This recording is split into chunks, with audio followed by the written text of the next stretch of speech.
Earlier, we saw how in 2008, the company humbly began with just 5 employees.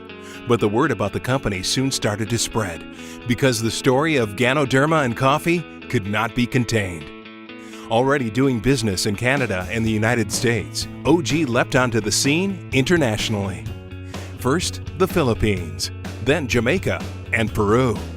And it was in Jamaica that one of the first major events in OG history took place.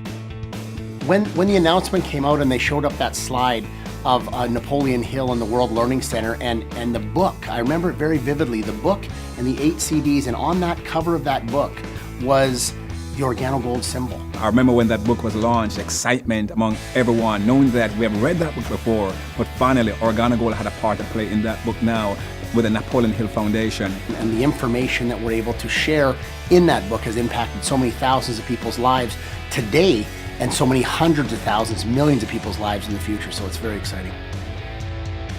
In fact, it was in Jamaica where Crown Diamond John Secturas attended his first event with only $58 to his name. The first event that I've attended was in Jamaica 2009 in September. I had to go. My sponsor, Mr. Holton Buck, said to me, just get there and don't worry about it. So I purchased my airline ticket.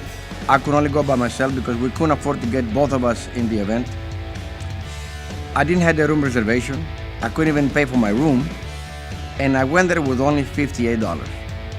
$58 to eat for 4 days. 2009 also marked an historic trip, a lavish, exotic, all-expense-paid trip to China. The trip to China was a very pivotal time in terms of creating the belief level of all the leaders in OrganoGold at that particular time. The China trip actually let everybody know that we wasn't just a coffee company, that we were a nutraceutical company, a Ganoderma Corporation, and I also figured out that there were certain cuisines that I didn't eat. And then, one of the most important milestones in OG's history. It was March 2009, and for the first time ever, an OG Diamond walked across the stage. It was none other than Abby and Renee Aikiola from Houston, Texas.